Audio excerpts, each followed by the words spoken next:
It begins. Asta has only just started his new training arc, and he has already learned a new technique that has insane potential. With this in his arsenal, Lucius had better watch out. Our boy is packing a punch that is going to make the Wizard Emperor bleed. And at the rate we are going, that may not be far away. Black Clover's answer to the Wano arc of One Piece sure is going fast. There is a lot in this chapter, cool new magic, more information about the Land of the Sun, and some honestly heartwarming moments as well. I challenge you not to cry before we are done. Let's get to it. We pick up where we left off last time, with Ichika holding Asta's face in a vice-like grip. The bandits from the last chapter are still lying unconscious against the wall behind them. Asta is still trying to process the revelation that Ichika is Captain Yami's little sister. After all, the captain has never mentioned her. Surely he would have said something about his sibling back home, wouldn't he? Ichika, however, makes it clear that she doesn't care about her brother, and isn't surprised by this. She won't even say his name, just calling him that frisky man. The idea that Captain Yami matters to her is enough to make Ichika tighten her grip, causing Asta to wince in pain. This master-student relationship is officially off to the worst start possible. Ryuya glances around. Things aren't looking good. The passers-by who'd been praising Ichika for taking down the bandits have finally noticed Asta. They start trading whispers, glaring at the new arrival. That kid has a strange hair color. Could he be a foreigner? What is going on with that arm of his?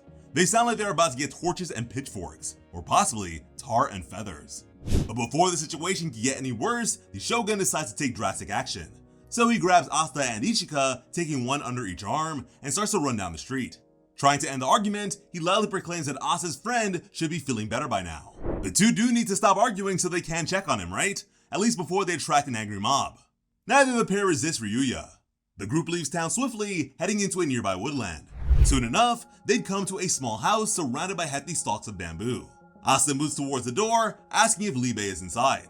However, before Ryuya or Ichika can answer him, a massive blob of eyes peeks out from the door. It just phases through the paper. Asta gasps in shock at the bizarre sight while the creature gets a closer look at him. The door swings open and we get a better view of this strange house. The eyes we saw belong to a strange fish spirit. 5 of them, all different shapes, swim throughout what appears to be an old Japanese-style home. The sight is bizarre but strangely cozy. They feel more like pets than monsters. One human has come to greet Asta and his friends too. He is holding a scroll and is smiling cheerfully. The stranger recognizes Asta and is happy to see the Black Bull has recovered properly. Ryuya introduces the new man as Mikuriya Fumito, a local genius with recovery magic. This seems to involve his fish spirit friends. They are likely a counterpart to Owen's jellyfish attendants. Even so far apart, there are similarities in how magic works. The fish with far too many eyes approach Asta and Ryuya, gently spitting Libe out in the Black Bull's hands. Miku apologizes for separating the pair. This is the first time he has ever treated a devil, which is why it took him so long. Asta, of course, doesn't care one bit. He's just happy to have his brother back with him. He holds Libe close, sounding like he's about to cry. Being separated from his companion in such a strange place made the young Black Bull feel desperately lonely. Libe looks away at first, embarrassed by the display of affection. It still has to feel weird to hear someone talk about him like that. Finally though, the little devil looks back at Asta. Libe is blushing, and he can't say it loudly, but he is able to admit that he felt the same way. The little guy is now sporting a scar matching Asta's thanks to the attack the two took during Devil Union. They're even more alike than before. To celebrate the reunion, Fumito prepares a nice warm meal for his guests. And it's an impressive spread. Fish, rice, no potatoes, and soup. There are even a few local delicacies thrown in for good measure. Fumito added a platter of tamagoyaki in the center and a small serving of kimchi on the side. Ichika begins eating in gloomy silence, trying her best not to glare at their guest. Asta is awestruck by the foreign food. One bite has his mouth watering. The fish is so tender. He's eaten no potatoes all his life, but these are somehow even better. Ryuya is happy at his guest's reaction. He proclaims that Fumito is as much a genius in the kitchen as he is in medical magic. The healer smiles with a compliment, enjoying his chance to serve as host. Asta looks back down at his plate, about to dig in further. Then he stops, his memory returning. The no potatoes must have taken him back to Hage village. He can't stuff his face while thinking about what's going on in the Clover Kingdom. Asta puts his chopsticks down and bows his head. He has been distracted, but he is healed up now. He has to go back soon. He may as well start working on that right away. All table manners forgotten, Asta rises to his feet and turns to Ryuya. Here he questions if Ryuya knows how to get back to the Clover Kingdom. He is the Shogun. He has that all-seeing eye. He must know something. Ryuya looks dark. His smile is gone in a second. They had this conversation before. The Shogun knows there is no easy way to bring Asta's feelings under control. Still, he tries, speaking slowly and calmly. Even if Asta went home, he couldn't beat Lucius yet. There is no point in thinking about a return journey until he is strong enough for the fight. Ryuya already went over this, and the facts have not changed. Asta stands his ground, however. He insists he has to at least try. We see his mind flash back to the fight with Lucius and what the Emperor did to Sister Lily. That is still eating Asta up inside. He couldn't protect her. While Asta is safe in the Land of the Sun, everyone he has ever known is at risk from an omnicidal maniac. He can't just sit back while that's happening. He has to save them. He has to save Lily, whom he has already failed. He bows to Ryuya, begging him to do something, anything. The Shogun tries to reassure Asta. He stays calm, simply stating the facts. It's alright. He still has time before he has to go back. There is still time to train and grow strong enough to take down Lucius. Asta has finally had enough of the cryptic approach though. He snaps at Ryuya, asking the Shogun how he could possibly know that there is still time. A few vague assurances aren't enough, not when everyone in the Clover Kingdom is in danger.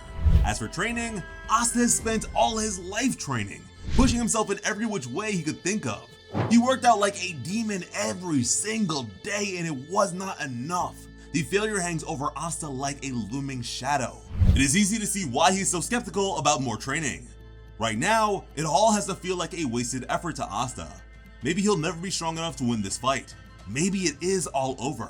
Before that thought can go any further, however, Yami Ichika rises to her feet. She steps across a room, and without a word, she slaps Asta hard across the face. The young black bull did not see that coming. He just stands there, eyes wide, as Ichika explains her thoughts. She doesn't know what's going on in Asta's life. She doesn't care what's going on with him, and she doesn't give a damn if he lives or dies. Like she said in the last chapter, she hates men like him. Still, Asta is alive, and he is alive due to the efforts of Ryuya and Mikuriya. These are two men she respects deeply, and they went all out to save him. We see Ryuya and Fumito mutter during this, not at all impressed by Ichika's blunt manner. Still, neither man would dare interrupt her. Ichika continues to explain herself to Asta. Foreigners like him are not well liked in the Land of the Sun. Most people think they cause disasters just by showing up. She can understand Asta not trusting Ryuya's words since to Asta, the man is a mysterious foreigner. However, Ichika knows Ryuya.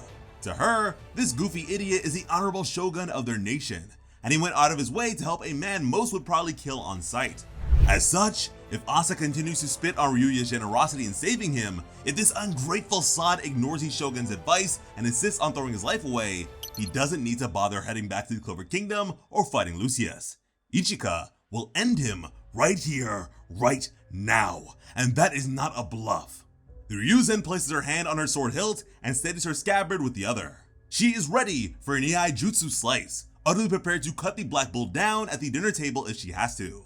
A fool like him shouldn't take other people's kindness for granted. Asta needs a second to recover after that verbal beatdown, not to mention the whole death threat thing. Once he has, however, he hangs his head in shame. Ichika wasn't being kind about it, but she's right. He knows she's right. Asta is only alive because these strangers helped him. Going back now would be stupid.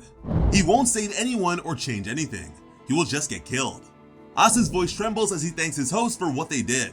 He takes back his request to return home. Asta needs the training they offered, and he knows it. Ryuya is happy to leave it at that. He can understand Asta's feelings and won't hold them against him. Besides, the Land of the Sun would be in trouble too if Lucius is able to grow more powerful. They will train Asta as hard as they can so we can actually beat the Wizard Emperor. And apparently, that training is starting right away. The three locals lead Asta outside to the back of Fumito's house. We get a better view of the bamboo forest here. It is impressive. The wooden stalks grow massive and thick, leaving only a small clearing for the group to stand in. Ryuya starts giving his explanation right away. Lucius has both an advantage in physical strength and magical power when set against Asta. They aren't even close to being equals as things stand. To win the fight, Asta is going to have to end things as quickly as possible. Going all out from the start will catch the Wizard Emperor by surprise. And to do that, they're going to teach him a technique called Heavenly Severance. Asta thinks back to Ichika's fight with the bandits. Ryuya's words remind him of what his attendant did back then. Ichika took out all 4 armed men in a single instant. Did she use this technique? Wondering about what happened before distracts Asta for a moment, but then he remembers. He doesn't have any magical power. How is he supposed to pull this off? Ryuya doesn't seem worried, however. He tells Asta to concentrate. He just needs to feel the flow of ki to understand. Ichika steps up to demonstrate the severance. She takes a second to center herself while Ryuya continues his explanation. Ki is what everyone uses to produce magical energy. It is the flow of life and vitality that drives magic. That's why sensing Ki allows finer magical control than most mages can employ. If you can sense the flow of your Ki, you can control it, and that lets you manage your magic more precisely. Asta watches as Ichika concentrates all of her magical power into her arm. Then she brings her hand down in a single strike. It is a devastating show of force. The hard wood of the bamboo is split in two by the force of Ichika's technique. Asta is left wide-eyed, looking at the aftermath. Somehow, Ichika managed to cleave through a stalk of bamboo more than twice her height. The younger Yami sibling finishes Ryuya's explanation from earlier. The amount of magic applied with this much speed creates an explosive level of force. It's not all that sophisticated, but when you need brute strength, this is useful. Having seen it once, Ichika asks Asta to try and perform the technique himself. That request is so bizarre, it manages to get Fumito to speak up. The healer's voice is quivering. It's clear he is uncomfortable contradicting Ichika. Still, he feels obligated to protest. Expecting Asta to pull off Heavenly Severance just like that is crazy. There are skilled mages who have gone through years of training without being able to pull it off. The only ones who can do this reliably are the Ryuzen 7, the greatest heroes of the Land of the Sun. Expecting some random foreigner to just reach that level on his first try is bizarre and unfair to Asta. However, the Black Bull doesn't hear him. Asta is muttering to himself, deep in thought over what just happened. He really was paying close attention to Ichika during the Heavenly Severance. He could see how she focused her Ki, and it seems achievable to Asta. He hadn't considered trying to do anything like that himself, just sensing his opponent's Ki. Still, he understands the principles of how it works. It is an emission effect, just like Mana Skin. He just has a focused power to a point. He didn't have the energy to pull it off before, but now that he has the contract with Libe, things may be different. Ryuya interrupts, making the way forward explicit. Asta knows how to use Ki. He might not have magic, but thanks to his devil, he has anti-magic power flowing through him. It should work similarly. Instead of magic, Asta should be able to perform an anti-magic Heavenly Severance. In theory, they don't know what's going to happen, but hey, he might as well try it. I mean, what else do they have to lose? With this, Asta steps forward, slowly approaching the bamboo. He is visibly tense. Replicating a legendary attack like this has to be intimidating. Still, he is ready to at least try and pull off Heavenly Severance. He mimics Ichika's movements as best he can, bringing his hand up in the same pose she used. And just like Ichika, he focuses his Ki into his arm and brings his hand down across the bamboo. There is no reaction. The clearing is silent. The bamboo pole still stands, tall and unbowed. It's almost like it's taunting Asta. Fumito is ready to abandon the training already. It's just like he thought. Expecting a miracle like this is utterly unreasonable. But then, the bamboo dissolves. The mighty wood withers beneath the anti-magic, small chunks blowing away in the wind. Asta hasn't just mastered Heavenly Severance on his first attempt. He has managed to add the classic samurai delayed cut to it. He's really getting into the Wano spirit. Fumito is left gaping at this feat of skill. Even Ichika's eyes go wide. She hadn't expected Asta to be this good already. Ryuya laughs heartily, happy that the Black Bull has surprised them all. He explains these shocked looks to Asta. Making the bamboo decay like this is supposed to be impossible. It is grown with magic to ensure it stays strong. Splitting it is one thing, but the Black Bull has gone beyond that. Once more, anti-magic is full of surprises. This man Asta might just be better at decay than even Shigaraki from My Hero Academia. Asta is still struggling to take this all in. Ryuya doesn't mind, continuing to talk. This proves that training is the right path. Asta just demonstrated that he still has a ton of room to grow. His fundamental skills and abilities are solid. He just didn't know how to focus his anti-magic powers before this point. But no more. From here on out, Asta is going to gain a ton more experience.